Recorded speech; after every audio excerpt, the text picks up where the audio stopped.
अक्टूबर को इसराइल को शिकस्त हो गई है, इसलिए कि उनको नाज किस पे था? अपनी टेक्नोलॉजी पे। वो फेल हो गई। और किस जरिए से फेल हुई? कुछ रॉकेटों से और पैराट्रूपर से। उन लोगों ने, उनका इंटेलिजेंस फेलियर हो गया। दुनिया की टॉप की इंटेलिजेंस उनकी ऑर्गेनाइजेशन है, उनकी जो वो है मुसाद, और उनकी आयरन डोम्स, उनकी फौज और अमेरिका की सपोर्ट और बिलियंस ऑफ डॉलर्स। तो आप ये बताइए कि इतने बड़े पैमाने पर, इतनी ताकत के साथ इसराइल वहां मौजूद, जिसकी तरफ कोई मुस्लिम मुल्क भी रुख नहीं करता, बात करने की जरूरत नहीं करता, चूंकि इसराइल ने इतनी बमबारी की, जिस पर अभी सब परेशान हो गए कि अब क्या होगा, चंद लोगों की वजह से। और इस वक्त भी जब 15 महीने के बाद जंग बंदी हुई, तो किस तरह से हमास ने तमाम प्रिजनर्स को लाकर, हॉस्टेजेस को लाकर उनको हैंड ओवर किया। इसका मतलब यह हुआ कि शिकस्त हो चुकी है उसे। जब उनकी फौज आगे आती है तो जीरो डिस्टेंस से उनको मारते हैं, उनके टैंक्स उड़ा देते हैं, तो उसका बदला वो निहत्ते लोगों से लेते हैं। वो मासूमों पे बम फेंक रहे हैं, बस वो ये कर सकते हैं, वो हमें जला सकते हैं फास्फोरस बमों से। और ये ताकत उनको किसने दी है? इसराइल को यह ताकत दी है अमेरिका ने, बरतानिया ने, यूरोपीय यूनियन ने, सिवाय उन ममालिक के जो खिलाफ हैं इसराइल के। और यह ताकत उनको फराहम की है मुस्लिम हुक्मरानों ने, अरब हुक्मरानों ने। उनकी बेहिसी, बेहमियती की वजह से इसराइल ये कर रहा है। अगर आज तमाम सुपह सालार, तमाम आर्मी चीफ जमा हो जाए मुस्लिम दुनिया के, और तमाम ना भी हो, सिर्फ पाकिस्तान, तुर्की, इजिप्ट, और अब सीरिया में भी एक सिचुएशन है, और इसी तरह इंडोनेशिया, मलेशिया, ये इस तरह के 8-10 मुल्क जमा हो जाए, सऊदी अरेबिया, और हुकूमती सतह पर भी और फौजी सतह पर भी ऐलान हो कि बस बहुत हो गया है, अब हम इस मुहासरे को तोड़ेंगे और आगे बढ़ेंगे, नेवीज भी भेजेंगे, फ्रीडम फ्लोटिला भी भेजेंगे, और मजीद अगर तुमने बमबारी की तो हम जवाब देंगे, मारेंगे और मर जाएंगे, ये ऐलान करें, ट्रंप भाग कर आएगा, खुद बैठकर मुआहदा करवाएगा। वो एफोर्ड ही नहीं कर सकते कि इतने बड़े पैमाने पर कोई जंग शुरू हो सकती हो। लेकिन ये मजमूई बेहिसी है, मफादात हैं, वक्ती मफादात। कोई अपने मुल्क के डब्बे में बंद सोच रहा है कि मैं बच जाऊंगा, कोई जो है वो अपने हुकूमत को बचाने के लिए कि अमेरिका नाराज ना हो जाए। लाइन लगी हुई है पूरे आलम इस्लाम में इस बात की, हुक्मरान तबके का मतलब होता है वो एक खास किस्म की क्लास जो सिस्टम को चला रही होती है। उनमें ये दौड़ लगी हुई है। पाकिस्तान में भी आप देख लें, इस वक्त हुकूमत और अपोजिशन दोनों में जंग चल रही है। किस बात पे? इस बात पे कि कौन अमेरिका का ज्यादा वफादार है। सारे नारे, सारी बातें, सारी अमेरिकी गुलामी नामंजूर, सब एक तरफ रह गया। दौड़ लगी हुई है कि ट्रंप किस पर हाथ रखता है शफकत का। तो जो बेगैरती के इस मकाम पर आ जाएं, फिर उनकी आगे क्या मुस्तकबिल होगा, फिर उनकी बातें, उनके दावे, उनके नारे, ये सब उनके लिए वबाल बनेंगे जो कुछ भी ये काम कर रहे हैं। इस वक्त जो जेनोसाइड हो रहा है वहां बच्चों का, इस वक्त जो तबाही वहां पर फैली हुई है, इसमें जो भी अमेरिका के आगे लाइन लगा के खड़ा हुआ है और फलस्तीन के लिए अपना जो हक बनता है वो बात नहीं कर रहा, वो तारीख में याद भी रखा जाएगा और इबरत का निशान भी बनेगा इंशाअल्लाह। तारीख बुलाती नहीं है ऐसे लोगों को। झूठ बोलकर, धोखा देकर, मीडिया कैंपेन चलाकर आप लोगों को बेवकूफ नहीं बना सकते।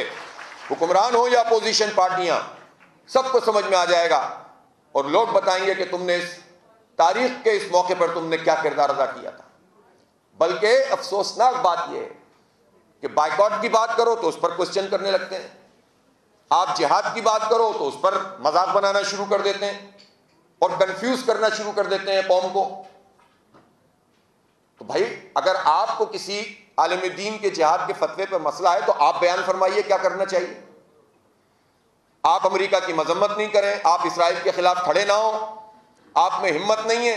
अगर किसी ने बात की है तो आप उसको कंफ्यूज करें और लोगों को बददिल करें और मजाक बनाएं और मीम्स बनाएं, तो इसका मतलब यह हुआ कि आप किसी और के एजेंडे पे काम कर रहे हैं। आप इसराइल के मफादात का तहफ्फुज कर रहे हैं, आप अमेरिका के मफादात का तहफ्फुज कर रहे हैं। आप मुसलमान उम्मत के साथ खड़े हुए नहीं है जो कोई भी ये काम कर रहा है। इसलिए आप लोगों को कम से कम नौजवानों को इस बात को समझना चाहिए। अब मैं आता हूं इस वक्त कि जब ये लोग ये कहते हैं कि हमास ने ये किया तो ये हो गया।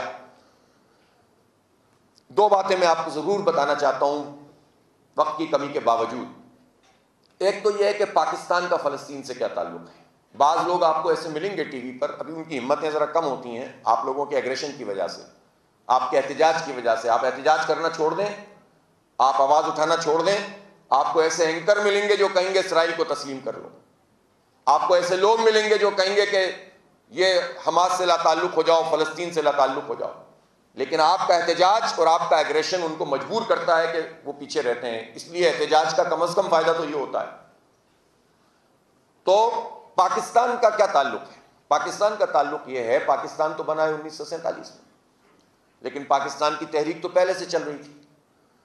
पाकिस्तान की जो तहरीक चल रही थी, ऑल इंडिया मुस्लिम लीग थी, उस ऑल इंडिया मुस्लिम लीग के तमाम जलसों में अगर कोई करारदाद पास होती थी, एक ये कि बर्र सगीर में मुसलमानों के लिए खित्ता होना चाहिए, और दूसरी करारदाद फ़लस्तीनियों के हक़ में होती थी और उनके ऊपर जो कब्ज़ा किया जा रहा था उसके खिलाफ होती थी। 1929 में लोग कहते हैं कि हमास की वजह से यह मसला पैदा हुआ है। 1929, आज से कितने साल पहले? 25 चल रहा है ना, ये 96 साल पहले, 96 ईयर्स पहले अल्लामा इकबाल ने जो तकरीर की और जो तहरीर की, उसमें लिखा है कि फ़लस्तीन में हमारे बच्चे भेड़ बकरियों की तरह ज़ुबा किए जा रहे हैं। ये लफ्ज़ इस्तेमाल किया उन्होंने। उस वक्त 96 साल पहले कौन सी हमास थी? उस वक्त तो इसराइल रियासत की सूरत में मौजूद भी नहीं था। उस वक्त से यह सिलसिला जारी था। 1931 में अल्लामा इकबाल ने खुद सफ़र किया बहुत बड़ा, और वहां अमीनुल हुसैनी साहब ने एक कॉन्फ्रेंस बुलाई थी, 70 मुल्कों के लोग उसमें शरीक हुए थे, और उसमें उन्होंने पार्टिसिपेट किया। गुलाम रसूल मेहर साहब भी, जिन्होंने इकबाल की तशरीह भी की है, गालिब की भी तशरीह की है। किसी को पता है ये बात? गुलाम रसूल मेहर का नाम सुना है किसी ने? आप में से किसने सुना है? रजिस्ट्रार साहब ने सुन लिया। सबके तो सफर से किफायत हो गया। तो ये लोग गए थे वहां, और इन्होंने वहां जाकर फ़लस्तीन के ऊपर ज़बरदस्त तकरीरें की थीं, एक यकजहती का इजहार किया था। 1937 में कलकत्ता में एक कॉन्फ्रेंस हुई फ़लस्तीन के लिए। इकबाल उसमें बीमार थे, नहीं शरीक हो सके। उसके बाद कुछ अरसे बाद उनका इंतकाल भी हो गया था। और इसी तरह पूरी हिस्ट्री उठाकर 1940 में 23 मार्च 1940 को ये लाहौर में जो मंटू पार्क में करारदाद पाकिस्तान पेश की गई थी, तो दूसरी करारदाद फ़लस्तीन के हक में पेश की गई थी। यह है पाकिस्तान का इनके साथ ताल्लुक। फिर जब ये इसराइल के क़याम की बात हो रही थी, तो कायद आज़म ने कहा कि ये नाजायज़ रियासत है, हम तस्लीम नहीं करेंगे। और उसके बाद मैं आपको अहम बात बताऊं, लियाकत अली खान साहब वज़ीर आज़म पाकिस्तान, अमरीका का दौरा किया, वहां मुख्तलिफ उनकी मीटिंग्स हुई, कांग्रेस से उनका खिताब हुआ। कांग्रेस के स्पीकर ने उनके खिताब के बाद अपना खिताब किया और उनको यह पेशकश की कि अगर आप इसराइल को तस्लीम कर लेते हैं, इसराइल आपसे बहुत दूर है, कि हमें एक इत्तेहाद और यकजहती के साथ फ़लस्तीनियों के साथ खड़ा होना है इंशाअल्लाह।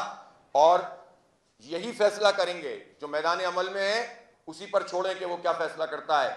जो फैसला ये करेंगे इंशाअल्लाह हम इनके साथ खड़े होंगे।